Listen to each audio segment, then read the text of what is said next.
오늘 성령의 은사인데요. 제가 이 아프리카에 있는 튀니지, 북아프리카에 있는 튀니지를 단기 선교를 떠나게 됐습니다. 여기 단기 선교를 떠나는데 가슴이 두근두근 거리면서 여기 너무너무 이 선교가 기쁘겠다 해가지고 제가 미국에 있을 때 제가 미국 서부에 살았거든요. 시애틀에서 뉴욕까지 날아가서 뉴욕에서 프랑스까지 날아가서 이제 튀니지로 가는 여정이에요. 꽤 지구를 반바퀴 정도 도는 여정이었거든요. 자, 그런데 제가 이 프랑스 파리까지 도착을 했는데 문제는 뭐냐면 비행기가 연착이 되기 시작하는 거예요. 왠지 모르게 비행기가 계속 연착이 되면서 제 안에 든 생각이 뭐냐면 영적인 공격이 벌써 시작됐나? 이런 생각이 확 들더라고요. 그래서 결국 그날에 튀니지를 못 가고요. 하루 동안 프랑스에서 묵었어야 됐었습니다. 프랑스에서 하루 동안 묵고 우리 함께 팀원들과 예배하고 기도하면서 하나님 우리가 이 영적인 전쟁을 승리하게 해주세요. 막 그렇게 기도를 했어요. 그리고 이제 드디어 비행기를 타고 튀니지에 딱 도착했는데 튀니지는 이 프랑스령이라서 프랑스어도 쓰고 아랍어도 쓰거든요. 근데 여기는 사람들이 어찌나 담배를 그렇게 많이 피던지 공항에 가자마자 담배 냄새가 확 퍼지는 거예요. 식당에 갔습니다. 우리나라는 얼마나 감사한지 요즘은 식당에서 담배를 안 피잖아요. 거기는 지금도 식당에서 담배를 펴요. 그러니까 음식을 먹으면서 사람들이 특히 이 아랍권은 여성들이 외출을 거의 하지 않습니다. 그러니까 남자들로 바글바글한데 그 남자들이 다 담배를 피고 있다고 생각하시면 돼요. 그러니까 제가 이 바게트와 이 스파게티와 왜냐면 프랑스 영향을 받았기 때문에 거기서 막 음식을 먹는데 이 담배 냄새 때문에 갑자기 급체하게 된 거예요. 거기다 설사까지 오게 됐습니다. 근데 이것은 그냥 제가 체하거나 설사가 한 게 아니라 제가 딱 느끼기엔 영적 공격이구나. 딱 영적 공격이 오기 시작하는데 여러분 이 아랍 국가는 또 힘든 게 뭐냐면 하루에 이 머스크라 그래가지고 이슬람 사원에서 하루에 5번씩 아잔이라는 소리가 울려요. 우리나라도 옛날에 종을 쳤잖아요. 우리는 새벽을 깨우자 새벽 예배를 나오자 예배 시간에 종을 쳤잖아요. 이슬람은 하루에 5번씩 예배가 있는데 새벽부터 밤까지 아잔이 울려 퍼져요. 그러면 이 머스크가 마을 중앙에 있습니다. 그리고 그 탑 꼭대기 위에 뭐가 있냐면 스피커가 있어요. 그럼 그 스피커가 알라흐 악바르 막 하면서 이 온 동네를요 확 휘저어요. 그러면요 이게 그냥 일반 사람들은 너무 시끄러워 이렇게 느끼겠지만 영적으로 조금 깨어있는 사람들은 지금 영적으로 눌린다 이런 경험을 하게 되거든요. 저도 이거 뭐지? 왜 이렇게 영적으로 눌리지? 막 이런 느낌이 있는 거예요. 그러면서 몸에 딱 질병이 오고 아픔이 오면서 이거 영적 전쟁이다. 이번 이 선교는 쉽지 않겠다. 이런 생각을 하면서 이제 선교를 하게 됐습니다. 그래서 지방으로 가서 이제 전도를 하게 되는데 어떤 한 가정에 방문을 했어요. 그래서 우리가 찬양하고 또 복음을 전하고 감사하게도 그 집에서 하룻밤 묵으라고 하시는 거예요. 그래서 막 이야기를 나누다가 가정이 대가족이거든요. 근데 한 여자 꼬마 아이가 있었어요. 그 아이가 안경을 썼는데 참 두꺼운 안경을 쓰고 그 눈이 이렇게 두꺼운 걸 쓰면 커 보이잖아요. 그런 아이였는데 마음속으로 저 아이는 참 좀 어떻게 보면 가엾고 긍휼히 여겨진다 이런 마음이 있었거든요. 근데 그 여자아이가 우리랑 잘 놀다가 갑자기 눈을 똑바로 치고 저를 딱 바라보면서 아랍어로 뭐라고 말을 하는 거예요. 그래서 우리는 아랍어를 아예 할 줄 모르니까 도대체 무슨 말을 하는 거지? 근데요 여러분 진짜 신기한 게 사람이라는 게 영적인 존재잖아요. 영으로 그 사람이 뭐라고 말하는지 느껴지는데 이 아이가 뭐라고 말하냐면 너희는 여기서 아무것도 할 수 없어. 딱 느껴지는 거예요. 저도 깜짝 놀래고 제 팀원들이랑 나중에 얘기를 했더니 팀원들도 동일하게 그걸 느낀 거예요. 근데 뭐 영적 전쟁은 전쟁이지만 저는 이미 설사를 너무 쏟아내고 있었기 때문에 탈진이 되어 있었어요. 그래서 복음을 전하다가 난 너무 힘들어 나는 자야겠어 해가지고 그 거실에 있는 소파에 제가 누워서 잠을 자게 됐습니다. 우리 팀원들이 그때 다 여자 아이들이었는데 이 여자들이 이제 그 가정에서 막 복음을 전하고 찬양을 하고 놀다가 이제 밤 늦게 잠을 자게 된 거예요. 자, 근데 그 사건이 이제 이때 일어난 거예요. 제가 막 잠을 자다가 새벽에 막 중얼중얼거리는 소리가 들려서 잠에서 깬 거예요. 이게 무슨 소리지 해서 눈을 딱 떴더니 이 남자 청년이 우리를 처음에 데려왔던 남자 형제가 우리 쪽을 바라보면서 절을 하고 있는 거예요. 그러면서 이슬람식 절을 하면서 알라후 악바르 막 하는 거예요. 그래서 제가 너무 시끄러워가지고 쟤 뭐지? 왜 지금 기도를 하는 거야? 몸이 너무 아프니까 그냥 잠들어 버렸어요. 자, 그 다음날 아침에 딱 일어났는데 저희 팀원들이 저한테 경민아 너무 고마워 이러는 거예요. 제가 뭐가 난 잔 거밖에 없는데 난 지금 설사하고 자고 피곤한 거밖에 없는데 내가 뭐 도움이 되나? 뭐가 고마워? 그랬더니 우리가 어제 자는데 여자들이잖아요. 아랍은 여자랑 남자랑 같이 절대 안 자거든요. 근데 이 형제가 같이 잔 거예요. 저도 너무 잠결이고 힘들어서 그거를 뭐 어떻게 할 수는 없었는데 우리가 자는데 갑자기 이 형제가 일어나가지고 기도를 하기 시작했다는 거예요. 그래서 자기들을 향해서 막 기도를 하는데 자기들 안에 영적으로 두려움이 확 몰려왔다는 거예요. 그래서 영적으로 딱 눌려가지고 어떻게 할 수 없어. 안절부절할 수 없어. 어떡하지? 야, 지금 우리 어떡하지? 막 애들이 막 두려워하고 있는데 그때 제가 방언으로 기도를 했다는 거예요. 막 소리를 내서 제가 입을 열어서 방언으로 랄랄랄라 막 방언으로 야라라라라 야라라 스카라라 이렇게 기도를 했는데 놀라운 거는 얘가 그걸 듣더니 하고선 갑자기 주섬주섬 하다가 다시 잤다는 거예요. 그러면서 제 친구들이 느꼈던 영적인 분위기가 어땠냐면 이 친구가 우리를 향해서 그렇게 기도를 할 때, 왜냐면 그때 기도하는 시간이 아니거든요. 그리고 이미 이 형제는 세속적인 무슬림이라는 걸 우리가 이전에 다 들었기 때문에 별로 기도하지 않는데 그때는 여러분 영적 전쟁이 일어나면요, 이 사람 안에 복음이 들어가면요, 이 안에서 빡 반응하게 됩니다. 그래서 예수님을 믿거나 아니면 자기가 믿던 그 신앙을 더 굳세게 붙잡던가. 왜냐면 흔들리니까 막 기도를 하기 시작하는 거예요. 기도 시간이 아닌데. 그런데 영적으로 보니까 제 친구들이 이 사람이 기도를 할 때 마치 우리를 향해 영적으로 장풍을 쏘는 것 같더래요. 이렇게 막 공격을 하고 있더래요. 근데 제가 잠결에 방언으로 막 기도를 하기 시작하니까 여기서 성령님께서 또 공격을 하시는 거예요. 그러면서 얘가 영적으로 장악이 돼가지고 잤다라는 거예요. 할렐루야. 그러면서 저희 친구들이 야 너무 고마워. 근데 여러분 이게 어떤 분들은 기도하면서 방언을 할 수가 있어? 이렇게 생각하겠지만 여러분 실제 방언을 받으신 분들은 많이 아실 겁니다. 저는 이 기도 잘 때도 하나님께서 가끔은 방언을 시키실 때가 있어요. 그러면서 어떤 상황인지는 모르겠지만 영적인 어택이 오던가 또 하나님께서 기도가 필요하게 하실 때는요, 기도를 계속 하게 하십니다. 그게 초자연적인 역사라는 거예요. 자, 여기서 중요한 것은 이 영적인 세계는 우리의 논리와 이성과 우리 합리적인 생각으로 재단할 수 없다라는 거예요. 이것은 초자연적인 역사이기 때문인 줄 믿습니다. 자, 신앙생활은요, 영적 전쟁이 반드시 있다는 거예요. 우리가 이 땅에 살 때, 한국에 살 때 익숙한 환경이기 때문에 별로 영적인 공격이 느껴지지가 않습니다. 근데 선교지는요, 가장 프런티어, 가장 영적 전쟁이 치열한 장소, 복음이 필요한 장소이기 때문에 거기는 영적 전쟁이 정말 피부로 느껴져요. 아마 저랑 그동안 선교를 같이 갔던 우리 학생들은 다 이런 경험들이 있을 거예요. 그래서 저는 오늘 말씀을 준비하다가 우리 어른들도 함께 단기 선교를 빨리 가야겠다. 이런 영적인 것들을 좀 느껴보시고 이런 어택도 한번 당해보고 공격도 해보고 해야지 우리가 믿음으로 또 성장하는 기회가 되겠다라는 생각을 하게 됩니다. 자, 그런데 이 영적 전쟁이 있는데 중요한 게 왜 있냐? 잃어버린 영혼을 구원하기 위해서 이 마귀는요, 그걸 보호하기 위해서 영적인 전쟁이 있다라는 거예요. 우리가 이 마지막 시대를 살아가고 있는데 무기가 필요하거든요. 그게 바로 성령의 은사라는 거예요. 여러분 생각해 보세요. 집에 못을 박아야 돼요. 우리 손으로 못 박을 수 있어요, 없어요? 아니, 못 나보다 작은데? 못 요만하잖아요. 못 박을 수 있어요, 없어요? 아무리 내가 하려고 해도 손으로 해도 안 돼요. 못은요, 도구가 필요합니다. 망치로 박아야 돼요. 뺄 때도 마찬가지예요. 내 힘으로 요 정도는 뺄 수 있겠지. 권사님 되죠? 안 되죠.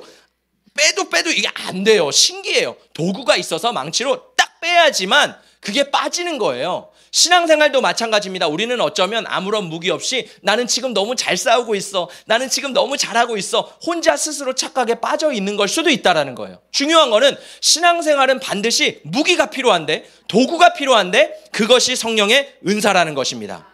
하나님을 섬길 때도 마찬가지예요. 육적으로 혼적으로 내 생각으로 내 그냥 마음 내키는 대로 하는 게 신앙생활이 아닙니다. 신앙생활은 영적인 건데 우리가 성령의 은사로 섬길 때 하나님께서 기뻐하시는 거예요. 저는 그래서 우리 가운데 이 성령의 은사가 더 풀어지기를 예수님의 이름으로 축복합니다. 우리 교회 안에 이것들이 더 풀어지기를 축복합니다. 왜냐하면 이것이 성경적이기 때문이에요. 성경적인 게 뭘까요? 내 이론적으로 내 머리를 기쁘게 해주는 거? 내 생각, 내 그냥 말씀으로 말씀 이 정도 알았다. 말씀 이 정도 깨달았다. 이 정도 수준이요? 이거는 그냥 실제가 아닙니다. 머릿속에만 이루어지는 거예요. 신앙생활은 성경적인 건 뭐냐면 머리로만 아는 게 아니라 이 성경이 내 삶 가운데 나타나는 거거든요. 실제가 되는 거거든요. 2000년 전에 예수님이 행하셨던 일들이 내 삶 가운데 나타나는 게 신앙생활이라는 거예요. 우리는 그동안 신앙생활을 잘못 배운 것 같아요. 우리는 그동안 신앙생활을 잘하고 있다고 착각했던 것 같아요. 근데 진짜 신앙생활을 보면 이 말씀이 실제가 되는 게 신앙생활이라는 거예요. 우리가 신앙생활을 하면서 우리가 닮아야 되는 모델이 누군가요? 예수님이죠. 여러분 예수님 닮아가고 계시죠? 제가 참 존경하는 사랑의 교회 고 옥하는 목사님께서 작은 예수가 되라 들어보셨죠? 작은 예수가 되라 이런 말씀으로 우리 한국교회 가운데 이제 제자훈련 사역을 확 펼치셨어요. 이 옥하는 목사님 평생 꿈꾸던 게 작은 예수가 되는 거. 저는 우리가 작은 예수가 되기를 원합니다. 자, 그런데 여러분이 아는 예수님은 누구세요? 여러분이 진짜 아는 예수님은 누구세요? 고린도후서 11장 4절에 보니까 바울이 뭐라고 나왔냐면 너희가 다른 예수를 믿고 다른 영을 받고 다른 복음을 받았대요. 어쩌면 우리는 예수를 믿는다고 하지만 내가 만들어낸 예수를 믿고 있는 걸 수도 있다는 거예요. 어쩌면 나는 예수를 믿지만 성경에 나와 있는 예수가 아니라 그냥 내가 상상했던 예수를 만들어낼 수 있다는 거예요. 여러분은 진짜 예수를 믿고 계세요? 아니면 다른 예수를 믿고 계세요? 성경에 나오는 예수를 믿으세요? 아니면 내가 성경으로 착각하고 성경적이라고 생각하는 예수를 만들어서 그 예수를 내 틀에 끼워 맞춰서 믿으세요? 신앙생활은요, 우리 교회를 다니는 게 여러분 불편하실 수 있어요. 힘들 수도 있어요. 왠지 아세요? 저는요, 여러분의 가둬져 있는 생각의 틀을 계속 깨거든요. 내가 믿는 예수라는 그 고정관념을 계속 깨거든요. 내가 그동안 생각했던 패러다임, 그동안 이게 신앙생활의 전부라고 생각했던 게 그게 아닙니다. 또 다른 게 있어요. 하나님은 더 크신 분이세요 라고 끊임없이 알려주기 때문에 사람은 변화를 싫어해요. 불편해해요. 그러니까 나는 그동안 내가 알았던 것만 알고 싶은데 뭔가 새로운 것을 계속, 아니 진짜 진리를 아니까 이게 불편한 겁니다. 근데 여러분 이거를 정말 믿음으로 통과하시기를 축복합니다. 통과할 때 유익이 있어요. 통과할 때 진리가 있어요. 내가 아는 게 전부가 아니라는 거예요. 우리는 성경을 알아야 되잖아요. 자, 그럼 성경에서 말씀하시는 예수님은 누굴까요? 자, 예수님은요, 성령으로 인해 처녀가 잉태해서 나왔어요. 할렐루야. 마리아라는 그 처녀가요, 성령으로 인해 잉태해서 예수님이 나오셨어요. 여러분 이거 믿으세요? 우리도 마찬가지예요. 작은 예수가 되라. 뭐예요? 성령으로 인해 우리 잉태돼야 돼요. 성령으로 다시 태어나야 돼요. 그게 뭐예요? 거듭남. 성령으로 예수님이 태어나셨듯이 우리도 영적으로 다시 태어나는 거듭남을 경험해야 됩니다. 거기서 끝이 아니에요. 예수님이 공생의 사역을 시작하실 때 세례 요한에게 세례를 받을 때 하늘에서 비둘기가 내려왔다. 비둘기와 같이 성령이 내려오셨다 그래요. 예수님의 제자들도 오순절에 위로부터 성령이 부어졌습니다. 그리스도인들은요, 위로부터 성령을 받아야 되는 거예요.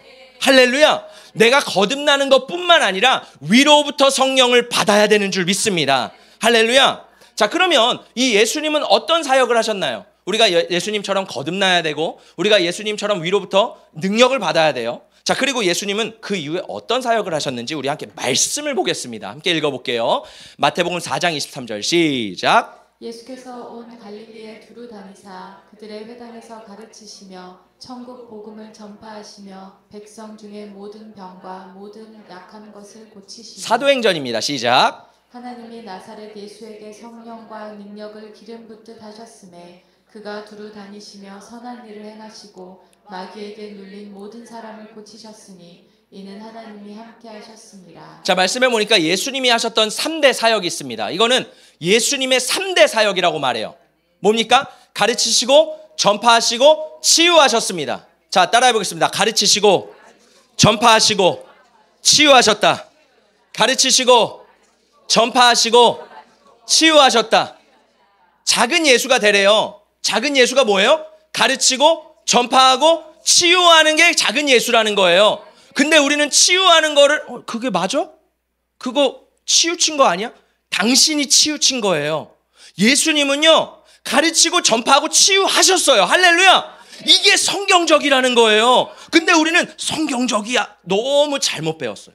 너무 한쪽으로 치우쳐 있었어요. 여러분, 성령으로 한쪽으로 너무 치우치는 것도 문제지만 이쪽으로 너무 치우치는 것도 문제라는 거예요. 우리는 성경대로 해야 돼요. 예수님은 가르치고 전파하시고 치유하셨대요. 예수님은요, 가는 곳마다 그가 두루 다니시며 선한 일을 하셨는데 마귀에 눌린 사람들을 자유케 하시고 병든 자들을 치유하셨대요. 그게 예수님이 하신 사역이래요. 그렇다면 오늘날 작은 예수라는 우리가 뭘 해야 돼요? 가르치고 전파하고 치유하고 마귀를 쫓아내고 또 치유하고 고치는 사역이 우리 안에 일어나야 되는 줄 믿습니다. 그 권능이 우리 안에 나타나야 된다는 거예요. 그게 진짜 성경에서 말하는 그리스도인이라고 성경은 말을 하고 있는 겁니다. 사람들이 예수님에게 말합니다. 예수님이 귀신들을 막 쫓아내니까 바리새인들이 그렇게 말해요. 바리새인들이, 성경적이라고 하는 바리새인들이 이렇게 말해요. 야, 저 예수는 바알세불이라는 귀신의 왕의 이름을 힘입어 귀신들을 쫓아내는구나. 그렇게 조롱합니다. 그때 예수님이 뭐라고 말씀하시냐면, 하나님의 성령을 힘입어 귀신을 쫓아내는 것이라면 하나님의 나라가 이미 너희 안에 임하였느니라. 무슨 말이냐면 예수님은요, 귀신을 쫓아냈다라는 거예요. 그리고 그 쫓아난 귀신의 그 공간에 하나님의 나라가 임했다라는 거예요. 할렐루야. 예수님은요, 귀신을 쫓아내셨습니다. 제자들도 마찬가지예요. 예수님이 70인의 제자들, 12명도 있었지만 70명도 있었거든요. 그 70명의 많은 제자들을 전도를 보내십니다. 그러면서 이 제자들이 돌아오면서 예수님에게 신나면서 뭐라 그래요? 예수님, 우리가 주님의 이름을 선포했더니 귀신들도 듣고 떠나갑니다. 예수님, 이런 놀라운 일들이 있었습니다. 여러분, 예수님도 귀신을 쫓아냈지만 예수님의 제자들도 그 권능을 받아 귀신을 쫓아냈다라는 거예요. 우리도 어때요? 우리도 예수님의 제자잖아요. 할렐루야. 그렇다면 우리에게 귀신을 쫓아낼 권능과 능력이 있다라는 겁니다. 우리 선포해 보겠습니다. 마귀야, 예수의 이름으로 떠나가라, 떠나가라, 떠나가라. 할렐루야. 왜 예수님이 이렇게 말씀하셨어요? 내가 진실로 진실로 너희에게 이르노니 나를 믿는 자는 내가 하는 일을 그도 할 것이요 또한 그보다 더 큰 일을 하리니 이는 내가 아버지께로 감이라. 예수님이 하늘로 가심으로써 성령을 보내주셨는데 이 성령이 우리 안에서 하시는 역사가 뭐냐? 예수님과 동일한 사역을 하게 하신대요. 아니, 더 큰 일들을 우리를 통해 일으키신대요. 그래서 베드로가 복음을 전할 때 3,000명, 5,000명. 예수님이 성경에서 3,000명, 5,000명은 없었어요. 근데 베드로는 3,000명, 5,000명 예수를 믿는 거예요. 기적이 일어나는 거예요. 귀신이 떠나가는 거예요. 할렐루야. 우리 가운데 더 큰 역사가 일어나는 줄 믿습니다. 사도 바울이 전도 여행을 하는데 이 아테네라는 지역을 가게 됐어요. 그 아레오바고라는 돌이 있거든요. 저도 아테네에 가서 그 돌을 봤는데 거기 한번 올라가지 못했나? 아무튼 봤습니다. 큰 돌이에요.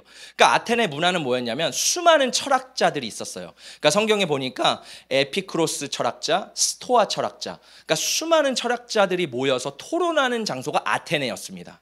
그래서 사람들이 누구 지식이 더 뛰어난가, 누구 지식이 새로운 지식인가 굉장히 궁금해했어요. 그래서 이 사람들이 바울이 오니까 이 말쟁이가 도대체 무슨 말을 하는가 우리 한번 들어보자. 이런 얘기를 하게 됩니다. 그래서 바울이요, 이 사도행전에 보면 설교를 하게 돼요. 이 설교는요, 바울이 했었던 가장 탁월한 설교였어요. 가장 논리적인 설교였어요. 가장 합리적이고 뛰어난 설교였어요. 정말 조직적인 설교였어요. 그 어떤 박사보다 뛰어난 설교였어요. 엄청난 그 설교를 이 철학자들에게 쏟아낸 거예요. 할렐루야! 근데 문제는 뭔지 아세요? 이 복음을 들었던 철학자들이 한 명도 주님께 돌아오지 않았어요. 그 뛰어나고 합리적이고 지성적이고 정말 위대했던 말씀을 전했는데 내 생각에는 이 말씀을 전하면 분명히 뒤집어지겠지. 근데요, 아무도 뒤집어지지 않은 거예요. 그때 바울의 패러다임이 바뀝니다. 바울의 사역 방향이 바뀝니다. 그러면서 바울이 깨달았던 게 뭐냐면 우리 함께 말씀을 읽어볼게요. 시작. 내 말과는 전도함이 설득력 있는 지혜의 말로 하지 아니하고 다만 성령의 나타나심과 능력으로 하여. 다음입니다. 시작. 이는 우리 복음이 너희에게 말로만 이른 것이 아니라 또한 능력과 성령과 큰 확신으로 된 것임이라. 우리가 너희 가운데서 너희를 위하여 어떤 사람이 된 것은 너희가 아는 바와 같으니라. 바울이 아테네에서 그렇게 논리적인 설교를 했는데 깨달은 게 뭐예요? 아, 논리적인 설교를 했는데 아무도 돌아오질 않네? 뭐지? 뭐가 문제지? 그러면서 바울이 이렇게 말합니다. 내가 전도할 때, 복음을 전할 때 사람을 설득하는 설득력의 지혜의 말로 하지 않고 이제는 성령의 나타나심과 능력으로 전한대요. 할렐루야! 이게 뭐냐면 육적으로 혼적으로 복음을 전하는데 한계가 있다는 거예요. 성령을 힘입어 영적으로 복음을 전할 때 영혼이 변화된다는 거예요. 왜? 복음을 전하는 것은 영적인 사역입니다. 사람의 영을 만지고 건드리는 거예요. 그러면 육신으로 영을 건들 수 없는 거예요. 영적인 메시지와 영적인 능력과 성령의 나타나심으로만 사람이 변화된다는 거예요. 왜 그동안 나는 평생 신앙생활을 했는데 변하지 않았을까? 어쩌면 화려하고 뛰어난 메시지를 들었지만 성령의 나타나심과 능력을 잃어버린 그러한 복음을 나는 믿고 있었지 않았나? 라고 한번 생각을 해봤으면 좋겠어요. 바울은요 이렇게 말합니다. 너희에게 말로만 이른 것이 아니라, 말로만 하는 것이 아니라 능력과 성령과 큰 확신으로 복음을 전했대요. 여러분, 우리 안에 이것들이 더 풀어지기를 예수님의 이름으로 축복합니다. 저는 우리의 복음이, 아니 우리 교회가 그냥 단지 일주일에 한 번 여기 나와서 종교생활, 제가 군대에 가니까 종교 활동이라고 하더라고요. 충격을 받았습니다. 종교가 어떻게 활동이 되지? 동아리인가? 모임인가? 그냥 노는 건가? 종교가 어떻게 활동이 되지? 종교는 생명인데. 어쩌면 우리가 이렇게 종교를 기독교를, 우리 개신교를 생각할 수 있을 것 같아요. 아, 그냥 종교 생활한다. 그냥 일주일에 한 번 나가서 내 마음 편안하고 예배 한 번 드린다. 여러분, 기독교는 그게 아닙니다. 우리는 생명의 종교예요. 할렐루야. 우리 안에 생명이 있어요. 우리는 그냥 적당하게 종교 생활하는 것이 아니라 하나님과 그 생명적인 관계를 맺는 거예요. 여러분, 우리가 왜 예배를 드릴 때요, 하나님을 만나야 돼요. 제가 오늘 청소년 아이들에게도 말을 했어요. 얘들아, 목사님이 앞에서 열정적으로 말씀을 전하는 것도 중요하지만 너희들의 반응도 되게 중요해. 내가 아무리 뛰어난 말씀을 전해도 너희의 반응이 그냥 시큰둥하고 너희가 그냥 별로 복음을 받아들이고 싶은 마음이 없으면 성령님은 역사하지 못하셔.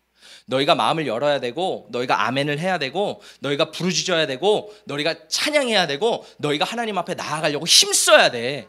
하나님은 그 사람을 만나주시는 거야. 그래서 얘들아, 주일날 전에는 토요일날은 일찍 자. 늦게 자면 주일날 은혜 못 받아. 그러면 이 시간이 그냥 까먹는 시간이야. 종교 생활하는 시간이야. 얘들아, 일찍 자야 돼. 얘들아, 주일을 위해 컨디션을 관리해야 돼. 제가 아이들한테 오늘 그 얘기를 하고 왔습니다. 왜? 신앙생활은 종교 생활이 아니라는 거예요. 영적인 생명을 하나님으로부터 내가 공급받는 거예요. 여러분, 어떤 능력으로 살아가세요? 어떤 힘으로 살아가세요? 우리 그리스도인은요, 하늘의 능력과 생명으로 살아가는 존재인 줄 믿습니다. 할렐루야. 그래서요, 신약에서는요, 하나님이 모든 믿는 자에게 은사를 부어주신대요. 은사는 뭐냐면 카리스마, 선물입니다. 선물. 여러분, 우리 자녀가, 제가 보니까 이번 주에 우리 성도님들 생일이 많으시더라고요. 특히 우리 아직 안 나오시는 남편 성도님들이 생일이 많으세요. 월요일은 우리 김경태 집사님, 화요일은 공금수 성도님, 목요일은 저희 이소리. 여러분, 왜 제가 이렇게 이름을 말하냐면 기도해 달라고요. 이 영혼들 주님 앞에 오게 해달라고 기도해 주시기를 축복합니다. 자, 그런데 하나님이 우리에게 선물을 주잖아요. 생일이면 선물을 받잖아요. 그럼 아버지는 어떤 선물을 줄까요? 정말 좋은 선물을 주겠죠. 정말 귀한 선물을 주겠죠. 내가 아버지한테 선물을 받았어요. 선물을 딱 열어봤는데 바퀴벌레가 나와요. 얼마나 기뻐요. 할렐루야. 싫죠? 바퀴벌레가 툭 튀어나온, 아빠 이게 뭐야? 하나님은요, 우리에게 선물을 주실 때 가장 귀한 걸 주신다라는 거예요. 은사가 선물이래요. 가장 귀한 걸 주신대요. 근데 우리는 어때요? 하나님, 저 이런 거 필요 없어요. 하나님, 저 이거 나한테 중요하지 않아요. 하나님, 저는 은사 싫어요. 여러분, 이게요, 선물을 주시는 아버지의 마음이 얼마나 아프실까요? 하나님이 우리에게 은사를 주시는 이유는 우리가 신앙생활을 능력 있게 하고 우리 공동체를 세우고 하나님의 나라를 이루고 영혼을 구원하기 위해서 우리에게 선물을 주시는 줄 믿습니다. 여러분, 이것을 막지 마시고 받으시기를 축복합니다. 자, 그러면 우리가 성령의 은사가 9가지가 있다고 말씀을 드렸어요. 세 그룹으로 나눴는데 계시의 은사, 발성의 은사, 오늘은 뭐냐면 권능의 은사입니다. 자, 이 권능의 은사는 뭐가 있냐면 믿음의 은사, 병 고치는 은사, 능력 행함의 은사가 있어요. 자, 첫 번째는 믿음의 은사입니다. 자, 여러분 잘 집중해서 한번 보세요. 믿음은 두 가지가 있어요. 자, 그냥 믿음이 있고 믿음의 은사가 있습니다. 그냥 믿음은 뭐냐면 내가 예수를 믿을 때 받는 구원, 그때 말하는 믿음이에요. 예수를 믿는 믿음, 이 믿음으로 내 신앙이 성장하고 내가 변화되고 그렇게 예수님을 따라가는 믿음이 있다라는 거예요. 자, 그런데 오늘 성경에서 말하는 이 성령의 은사적인 믿음은 다른 믿음입니다. 이 믿음은 뭐냐면 모든 사람들이 불가능하다고 말할 때 그것을 믿는 초자연적인 믿음이에요. 사람들이 이건 안 돼, 이건 못해. 근데 어떤 사람에게 그 초자연적인 믿음이 부어지는 거예요. 그러면서 이거는 돼. 왜? 아니 몰라, 그냥 돼. 하나님이 나에게 확신을 주셨어. 하나님 나에게 믿음 주셨어. 이거는 돼. 이게 뭐냐면 초자연적인 믿음이라는 거예요. 불가능한 상황을 내가 돌파할 수 있다고 부어지는 믿음인 거예요. 여러분 우리 삶 가운데 때로는 불가능한 일들이 있어요. 근데 어떤 사람은 진짜 이 믿음의 은사가 부어진 사람들은요, 그 불가능을 돌파해냅니다. 이게 바로 믿음의 은사라는 거예요. 할렐루야. 그래서 이 은사는요, 사실 이렇게 제가 하나하나 여러분에게 설명하기 위해서 나열하지만 복합적으로 역사를 합니다. 우리가 예배가 뜨거워지는 게 중요한 이유가 뭐냐면 예배가 뜨거워지면 성령님이 더 강하게 일하세요. 그래서 우리 교회도요, 아직 이제 시작 단계지만 하나님이 더 강력하게 일하실 줄 저는 믿습니다. 자, 이렇게 하나님이 막 일하기 시작하시면 이제 어떻게 되냐면 성령 사역자들이 하시는 얘기를 들어보면 지식의 은사로, 복합적이라 그랬죠. 어떤 병이 하나님께서 지금 치유하시는지 지식으로 깨달아져요. 그리고 믿음으로 예수 그리스도의 이름으로 선포를 하는 거예요. 뭐 예를 들어 대장암은 떠나갈지어다. 하나님께서 지금 혈액을 만지십니다. 이렇게 하나님께서 지금 우리의 뼈를 만지십니다. 이렇게 이 지식으로 알아지고 이걸 믿음으로 선포하는 거예요. 그리고 치유가 일어나는 거예요. 근데 중요한 거는 이 치유 사역자가 믿음으로 선포하는 것도 중요한데 치유를 받는 우리의 태도도 되게 중요해요. 왜냐하면 어떤 분들은 당신의 믿음을 보여주세요. 당신의 믿음을 보이세요. 이렇게 그 사람의 안에 있는 믿음을 끌어올리거든요.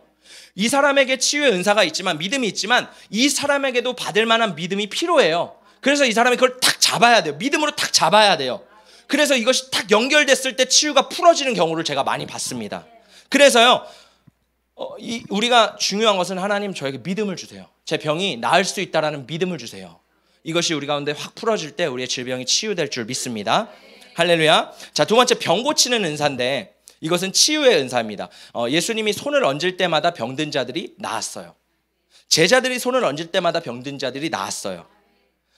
그래서 이 치유는요, 두 가지가 있어요. 하나는 즉시로 낫는 치유, 하나는 점진적으로 낫는 치유. 예수님이 어떤 사람을 치유하셨을 때는 즉시로 나았어요. 일어나 걸어라 하면 바로 걸었습니다. 어떤 사람을 치유할 때는 점진적으로 일어났어요. 예를 들어서 어떤 소경이 있었는데 예수님이 그 사람에게 치유를 하시니까, 기도를 하시니까 처음에 예수님 나무 같은 것들이 움직이는 게 보입니다. 그때 예수님이 또 기도를 해주세요. 손을 얹고 기도하실 때 예수님 이제 사람들이 보입니다. 명확하게 보입니다. 그러니까 점진적으로 일어난다는 거예요. 할렐루야. 여러분 치유되는 거 본 적 있으신가요?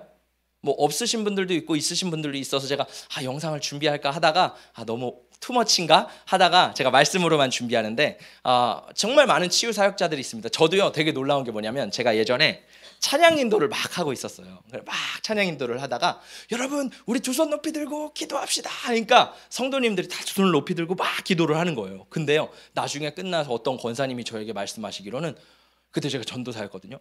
전도사님이 그때 선포하실 때 저도 모르게 손을 올리고 했는데 제가 원래 사실은 50견이라서 손이 안 올라가거든요. 근데 저도 모르고 찬양할 때 손을 드니까 이게 올라가요. 하나님은 이렇게 일하시는 거예요. 할렐루야. 50견이 떠나가기를 예수님의 이름으로 축복합니다. 송기철 장로님 제가 참 존경하는 분이신데 이분이 어떤 아이를 이렇게 치유를 하시더라고요. 리중우군이라고 태어날 때부터 근육이 퇴행성 장애가 있어서 못 걷는 거예요. 한 5살 된 남자아이였는데 이 아이가 걸을 수가 없어서 부모님 손에 의지해서 이렇게 나왔습니다. 그러니까 장로님이 이 아이를 놓고 예수님의 이름으로 막 치유를 하시는, 기도를 하시는 거예요. 막 치유를 하는데 어느 순간 이 아이가 다리에 힘이 조금 들어가기 시작했어요. 그래서 여기 의지하고 얘가 다리를 이렇게 좀 내딛더라고요.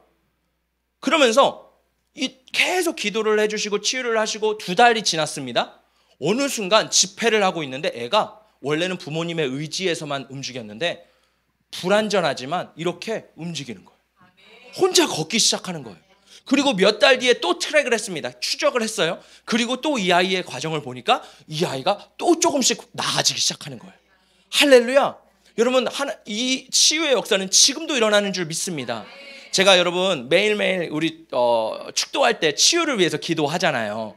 왜냐하면 미국에 존 윈버라는 사역자가 있어요. 원래 찬양 사역자인데 이분 안에 어떤 갈망이 있었냐면 나는 치유 사역자가 되고 싶어. 그래서 이분이 치유를 막 선포했습니다. 근데 사람들이 안 나는 거예요. 한 달이 지나도 아무런 변화가 없고 5달이 지나도 아무런 변화가 없고 10달이 됐습니다. 10개월이 지나서 여전히 포기하지 않고 선포하는데 사람들이 낫기 시작하는 거예요. 하나님은요, 사모할 때 그 은사를 우리에게 주시는 줄 믿습니다. 할렐루야. 저는 우리 가운데 많은 치유가 일어나기를 축복합니다. 또 여러분의 손을 통해서 많은 영혼들이 치유가 일어나기를 축복합니다. 그래서 야고보서에서는 이렇게 말합니다. 우리 함께 읽어보겠습니다. 시작. 너희 중에 병든 자가 있느냐? 그는 교회의 장로들을 청할 것이요 그들은 주의 이름으로 기름을 바르며 그를 위하여 기도할지니라. 믿음의 기도는 병든 자를 구원하리니 주께서 그를 일으키시리라. 혹시 죄를 범하였을지라도 사하심을 받으리라. 그러므로 너희 죄를 서로 고백하며 병이 낫기를 위하여 서로 기도하라. 의인의 간구는 역사하는 힘이 큼이니라. 아멘. 여러분, 우리가 병 낫기를 서로 기도하래요. 우리는 예수 그리스도 안에 의인이잖아요. 할렐루야. 그래서 여러분 주변에 아픈 분이 있으면 내가 기도해 줄게. 손을 얹고 꼭 기도하시기를 축복합니다. 그때 우리 가운데 영혼이 살아나고 구원되는 역사가 일어나기를 축복합니다. 세 번째는 능력 행함의 은사예요. 우리 한 번 더 말씀 읽어보게요. 시작. 하나님이 바울의 손으로 놀라운 능력을 행하게 하시니 심지어 사람들이 바울의 몸에서 손수건이나 앞치마를 가져다가 병든 사람에게 얹으면 그 병이 떠나고 악귀도 나가더라. 아멘. 하나님이 바울을 통해 놀라운 기적을 일으키시는데 바울이 무두장이었잖아요. 가죽을 만드는 천막을 짓는 사람이었잖아요. 그러니까 이 가죽 옷을 입고 있었어요. 가죽 치마, 앞치마. 근데 사람들이 막 몰려오니까 사람들이 바울을 만지면 치유가 되겠지 해가지고 바울의 앞치마를 만졌는데 손수건을 만졌는데 치유가 일어났다는 거예요. 할렐루야. 이런 이게 뭐냐면 능력 행함의 은사입니다. 치유와 뭐 여러 가지가 복합적으로 일어나는 거예요. 자, 그런데 이 능력 행함의 은사는 여러 가지가 있지만 뭐 기적을 일으키는 은사, 뭐 죽은 자를 살리는 역사, 그 중에 하나가 축사입니다. 귀신이 떠나가는 역사.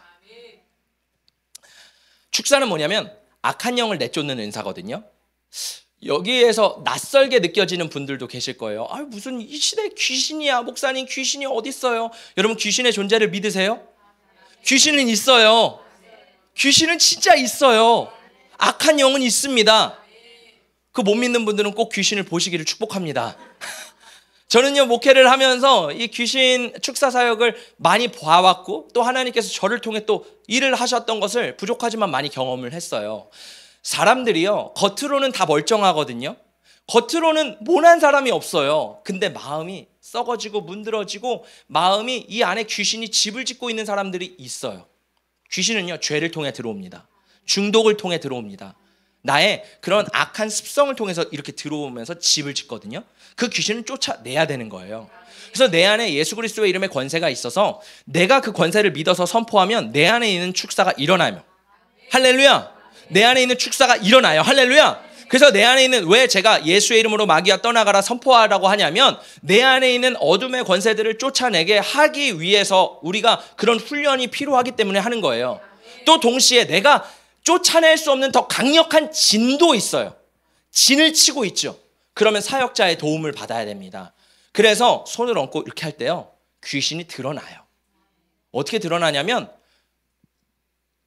평온했던 사람이 싹 바뀝니다. 갑자기 소리를 막 지르고요, 뒹굴고요, 막 힘이 엄청 세져요. 거라사인의 귀신 들어보셨죠? 힘이 너무 세서 쇠사슬로 묶어도 그 사람을 제어할 수 없었잖아요. 귀신 들린 사람들의 특징은요, 힘이 되게 세요. 그러니까 제가 정말 나이같이 이렇게 조그만 어린아이, 작은 아이인데, 여자아이인데 그 안에 악한 영이 역사를 하는 거예요. 그러면 이 손을 이렇게 붙잡아요. 왜냐하면 귀신이 안 들으려고 하거든요. 이 손으로 귀를 막아요. 왜냐하면 예수의 이름을 들으면 자기가 나가야 되는 걸 알거든요.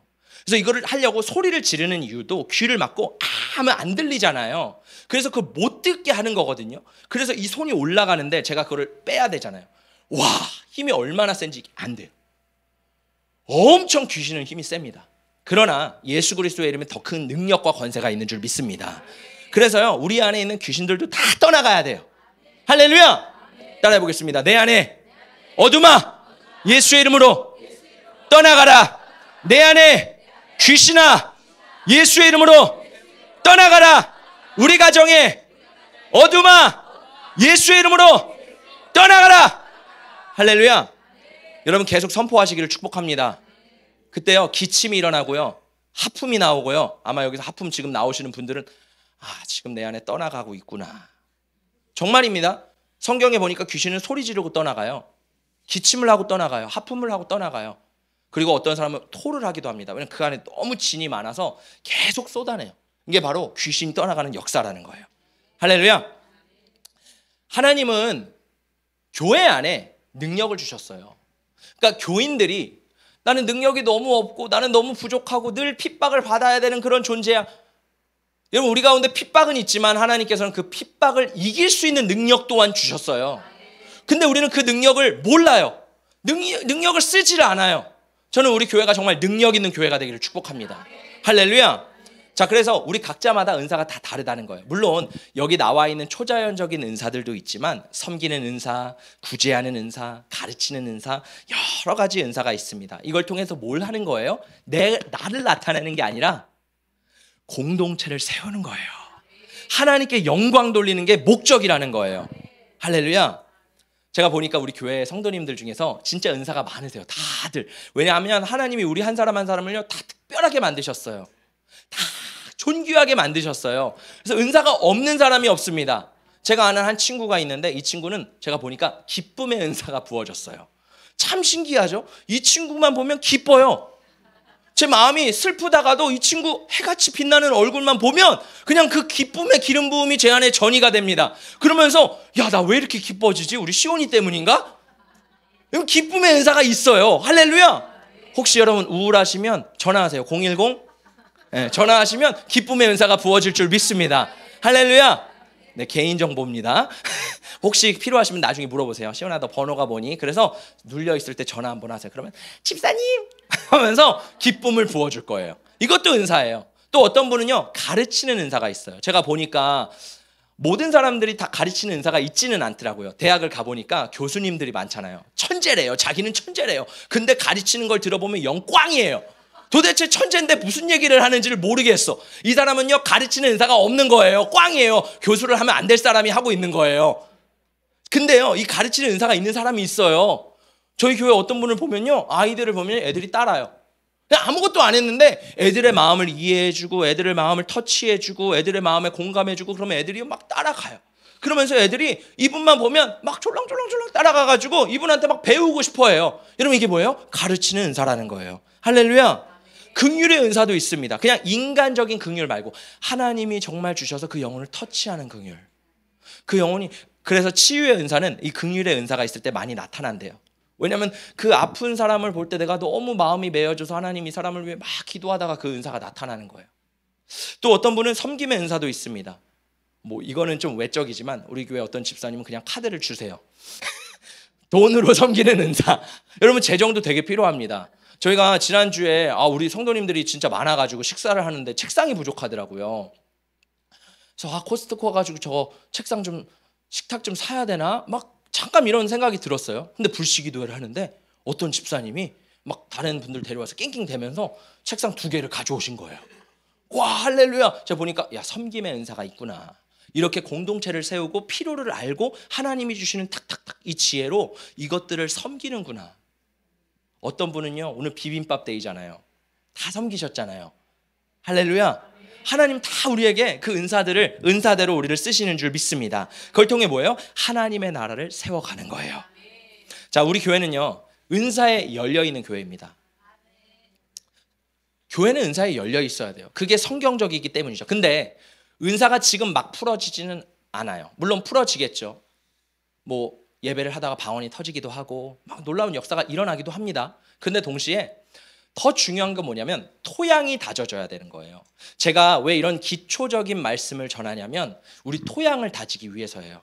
우리는 앞으로 하나님께서 이런 교회로 더 이끄시기를 원하시는데 복음과 성령이 균형 있게 잘 가야 되는데 우리 안에 이것이 균형이 어그러져 있어요. 복음이 더 많은 사람이 있고 성령이 더 많은 사람이 있고, 그래서 하나님은요 이 시간에 이런 것들을 밸런스를 맞춰서 이런 것들을 토양을, 우리 마음의 토양을 하나하나 갈아엎어서 이 교회의 기초를 다지는 시간이라는 거예요. 할렐루야. 그래서 은사를 쓰는 건 성경적이라는 거예요. 다만 이 은사를 잘 써야 돼요. 칼이, 여러분 참치를 썰 때 너무너무 귀한 도구죠. 손으로 참치를 어떻게 썰어요? 칼이 필요해요. 근데 칼로 내가 조금 배웠다고 칼을 버리는 사람이 있어요. 우리 집에 있는 칼을 다 갖다 버려요. 얼마나 어리석고 치우친 사람입니까? 그렇죠? 은사가 이렇다는 거예요. 은사는 영혼을 살리기도 하지만 또 경계해야 될 부분들도 있어요. 그래서 우리가 경계해야 될 부분 때문에 나 이거 안 할래. 그래서 많은 교회들이 은사를 안 하거든요. 나 이거 안 할래. 근데 이것도 치우쳤다는 거예요. 성경은 이게 하라고 말하는데 성경은 더 큰 은사를 사모하라 그러는데 나 이거 못하니까 안 해. 나 사용법 모르니까 안 해. 그래서 필요한 건 올바른 사용법을 우리가 배워야 되는 거예요. 이렇게 은사는 쓰는 거구나. 은사는 나를 나타내기 위한 것이 아니라 공동체를 위함이구나. 그래서 은사를 받는 것도 중요하지만 더 필요한 건 내가 하나님 안에 성숙한 사람이 돼야 돼요. 저는 우리가 그리스도를 닮은 진짜 성숙한 사람이 되기를 축복합니다. 왜냐하면 성숙한 사람은 영혼을 살리지만 은사로 영혼을 살려요. 미성숙한 사람은요 은사로 영혼을 죽여요. 저는 우리가 살리는 사람이 되시기를 예수님의 이름으로 축복합니다. 할렐루야. 그래서 초대교회를 보면요 뭐 뛰어난 프로그램도 없어요. 뛰어난 양육교재도 없어요. 뛰어난 우리가 보고 있는 성경조차도 그때는 없었어요. 근데 이때는요 제자 양육이 일어났어요. 이때는요 성령님이 강력하게 일하셨어요. 왜? 하나님이 은사를 주셨기 때문인 줄 믿습니다. 우리 교회 안에 이런 은사들이 더 풀어지기를 예수님의 이름으로 축복합니다. 자, 그러면 우리 안에 마지막으로 이것이 저는 기초가 되어야 된다고 성경은 말을 하고 있습니다. 우리 함께 말씀 읽어보겠습니다. 시작. 내가 사람의 방언과 천사의 말을 할지라도 사랑이 없으면 소리나는 구리와 울리는 꽹과리가 되고, 내가 예언하는 능력이 있어 모든 비밀과 모든 지식을 알고 또 산을 옮길 만한 모든 믿음이 있을지라도 사랑이 없으면 내가 아무것도 아니요, 내가 내게 있는 모든 것으로 구제하고 또 내 몸을 불사르게 내줄지라도 사랑이 없으면 내게 아무 유익이 없느니라. 자, 이 말씀에 보면 방언만 나와 있는 게 아니라 모든 은사들이 나와 있어요. 방언을 할지라도 사랑이 없으면 꽹과리 소리래요. 제가 제일 싫어하는 악기가 죄송하지만 꽹과리입니다. 차링쨍쨍쨍쨍 귀가요 막 머리 두통이 와요. 방언도요 사랑이 없는 방언을 들으면 두통이 와요. 성경은요 방언을 할 때 사랑을 기초로 하래요. 예언하는 능력이 있지만 사랑이 없으면 그 영혼을 죽입니다. 저도 솔직한 그냥 제 심정을 전하자면 설교를 준비할 때 예전에는 제가 8번이잖아요. 공감을 잘 못하잖아요. 그러니까 내가 하고 싶은 얘기들을 주로 했어요. 이 사람 물론 제 안에 사랑이 있죠. 이 사람이 진짜 변하고자 하는 내 마음. 근데 일방적인 마음이라는 거예요. 그래서 일방적인 마음으로 해가지고 그냥 이 사람 변화되겠지. 근데 진짜 살아나는 영혼들도 있지만 상처받는 사람들도 있더라고요. 그래서 제가 목회를 하면서 말씀을 준비하면서 조금 이 부분을 더 민감하게 봤어요. 어떻게 하면 더 많은 사람들이 은혜를 받을 수 있을까? 제가 보니까 제 마음속에 말씀을 준비할 때 정말 사랑의 마음으로 이 말씀을 준비하고 이 밥을 준비해서 잘 지어서 이것을 사랑으로 나누면 이게 사랑으로 응답이 되더라고요. 근데 제 안에 이거는 한번 이 집사님은 이거를 한번 고쳐야 돼. 이 집사님은 이게 변화돼야 돼. 이게 사랑이 아니라 정죄의 마음, 이게 뭔가 나쁜 마음으로 마음을 이렇게 좀 준비를 해요. 이거는 꼭 이런 마음, 이런 식 있잖아요. 변화되길 원하지만 좀 악한 마음이 우리가 인간인지라 들 때가 있죠. 그러면 꼭 덧나더라고요. 사랑으로 해야지 영혼들이 주님 앞에 돌아오는구나. 비밀과 지식을 내가 많이 알아요. 영적인 계시가 열리고 환상을 봐요. 근데 사랑이 없으면요 아무것도 아니래요. 산을 옮길 만한 믿음이 있대요. 우와, 산을 옮겨요 여러분. 할렐루야. 근데 사랑이 없으면요 헛것이래요. 그래서 so what? 사랑이 없는데? 구제해요. 우리가 구제합니다. 구제는 뭐 당연히 기초가 사랑이 돼야겠죠. 근데 사랑이 없는 구제도 있다는 거예요. 형식적인 구제가 있다는 거예요. 그냥 구제를 우리가 습관적으로 하는데 사랑이 없으면 아무것도 아니래요. 헌신, 봉사, 섬김 다 마찬가지입니다. 여러분 오늘 반찬 해오셨죠? 사랑으로 하셨나요? 저는 어제 우리 성도님들에게 나는 반찬을 못하지만 뭘 할까 하다가 커피를 내렸습니다. 사랑을 담아서. 정말 여러분 샷 내리는 것도요, 여러분을 하다 보면 힘들어요. 거기가 난리장판이 됩니다. 근데 사랑으로, 주님 사랑으로. 우리 집사님이 이거 드시면서 얼마나 행복하실까. 제가 티를 내려드리잖아요. 사랑으로, 매일 사랑으로 해요. 여러분 우리 안에 그 사랑이 부어지기를 예수님의 이름으로 축복합니다. 그때 은사가 풀어지고 그때 영혼들이 살아난대요. 마지막 말씀인데 우리 함께 가슴에 손을 대고 이 말씀을 내 안에 새겼으면 좋겠어요. 우리 가슴에 한번 손을 대볼까요? 우리 함께 우리 가슴에 새겨보겠습니다. 시작. 사랑은 오래 참고 사랑은 온유하며 시기하지 아니하며 사랑은 자랑하지 아니하며 교만하지 아니하며 무례히 행하지 아니하며 자기의 유익을 구하지 아니하며 성내지 아니하며 악한 것을 생각하지 아니하며 불의를 기뻐하지 아니하며 진리와 함께 기뻐하고 모든 것을 참으며 모든 것을 믿으며 모든 것을 바라며 모든 것을 견디느니라. 아멘. 저는 우리 교회가 사랑이 있는 공동체가 되기를 원합니다. 제가 이것을 말하는 이유는 우리의 교회 기초가 사랑이 돼야 된다는 거예요. 고린도전서 12장부터 14장을 우리가 쭉 봐왔는데 은사는 뭐냐면 개인을 위해서가 아니라 공동체를 위해서 주시는 거래요. 공동체는요, 사랑으로 세워지는 거래요. 세 가지 키워드가 있습니다. 은사, 공동체, 사랑. 이것이 기본이라는 거예요. 여러분 전기기구가 있어요. 냉장고가 있고 에어컨이 있고 선풍기가 있습니다. 근데 다 전원이 필요해요. 전원을 꽂아야지만 전력을 공급받습니다. 그렇죠? 그 전력이 끊어지면요, 내가 아무리 좋은 삼성 냉장고를 샀다고 해도 전기 공급을 받지 않으면요, 그 냉장고는 쓸모없는 거예요. 우리도 마찬가지입니다. 우리에게 사랑을 하나님으로부터 공급받아야 돼요. 하나님께 내가 플러그인 돼서 하나님의 사랑이 내 안에 흘러나와야지 내가 정말 하나님이 쓰시는 귀한 도구가 된다라는 것입니다. 그래서 저는 우리 교회가 정말 감사한 게 뭐냐면 유기적인 공동체가 되는 게 감사해요. 물론 대형 교회도 필요합니다. 또 우리 교회도 하나님께서 대형 교회로 만드실 줄 믿습니다. 할렐루야. 근데요, 저는 그냥 대형 교회는 싫어요. 그냥 5,000명, 10,000명은 싫어요. 더 중요한 게 뭐냐면 사랑의 관계로 베이스가 된 교회.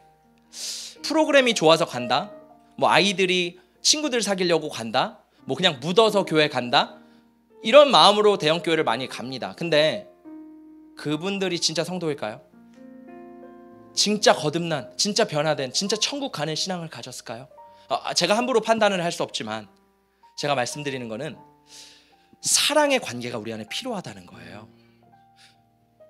개척교회이기 때문에, 작은 교회이기 때문에 불편한 점이 많이 있습니다. 그 중에 하나가 뭐냐면 우리가 서로를 너무 잘 알아요.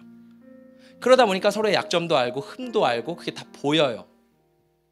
근데요, 그게 정상적인 거예요. 대형 교회에서도 그게 있어야지 정상적인 거예요. 그동안 대형 교회를 다녔는데 그게 없었다 하면 내가 잘못된 신앙생활을 한 거예요. 그냥 겉핥기만 한 거예요. 왜요? 관계거든요. 관계 안에서요, 관계는 뭐가 있냐면 상처를 입을 가능성을 내가 인지하고 있어야 돼요. 여러분 죄송합니다. 여러분 옆에 있는 분에게 상처 입을 수 있어요. 저에게 상처 받을 수 있어요. 저도 여러분에게 상처 받을 수 있어요. 우리는요, 그걸 인정해야 돼요. 왜? 그게 관계의 기본이에요. 내가 진짜 사랑하는 남자랑 결혼했어요. 내가 진짜 사랑하는 여자랑 결혼했어요. 평생 안 싸우고 상처 안 받아요? 사랑하기 때문에 상처 받아요. 사랑해서 더 아껴주려고 내 마음에 아픔도 와요. 관계는요, 상처를 받을 가능성을 내가 열어둬야 돼요. 그러나 거기서 끝나면 안 됩니다. 거기서 끝나면 상처와 쓴뿌리도 안고 끝나버려요. 더 중요한 건 뭐냐면 교회 안에서는요, 서로 죄를 지을 수 있는 존재라는 것을 인정해주고 서로 죄를 지을 수 있는 사람이라는 걸 인정해주는 거예요. 저도 죄를 지을 수 있는 사람, 옆에 있는 사람도 죄를 지을 수 있는 사람, 다 연약한 사람이라는 인정이 필요합니다. 동시에 여기서 끝나면 안 돼요. 이게 제일 중요해요. 용서와 용납이 필요해요. 사랑은요, 용서와 용납입니다. 우리 교회 안에서 상처를 받을 수 있어요. 근데 우리 안에 용서와 용납이 있으면 어때요? 아, 이 집사님은 이유가 있을 거야. 아, 우리 목사님이 나에게 이렇게 세게 말씀하신 이유는 분명히 내가 잘 되라고 하시는 분명한 이유가 있을 거야. 아, 우리 권사님이 말씀하신 이유는 분명히 뜻이 있겠지. 왜? 사랑의 관계이기 때문에. 그럼 우리 안에 이 용서와 용납이 기본으로 되어 있지 않으면요, 이 관계가 정말 슬픈 관계가 될 수 있다는 거예요. 저는 우리 안에 용서와 용납이 회복되기를 축복합니다. 용납은 뭐냐면 내가 용납을 받아야 돼요. 여러분, 용납해 주시기를 축복합니다. 그리고 다른 사람이 죄를 지으면요, 욕하지 마시고요, 그 사람 정죄하시고 비판하지 마시고요, 용서하는 저희가 되기를 예수님의 이름으로 축복합니다. 그래서 저는 우리 교회가 서로 헐뜯고 서로 미워하고, 여러분 이 작은 공동체 안에서 미워하는 게 얼마나 추잡스러워요. 물론 지금은 너무나도 평화롭고 아름다운 관계 가운데 있지만 언젠간 또 그런 일들이 있을 수도 있다라는 거예요. 그럼 중요한 것은 용서와 용납을 할 때 우리가 하나님께서 주시는 그 테스트를 통과해서 더 깊은 관계로, 더 깊은 은사가 풀어지는 사랑하는 공동체가 될 줄 믿습니다.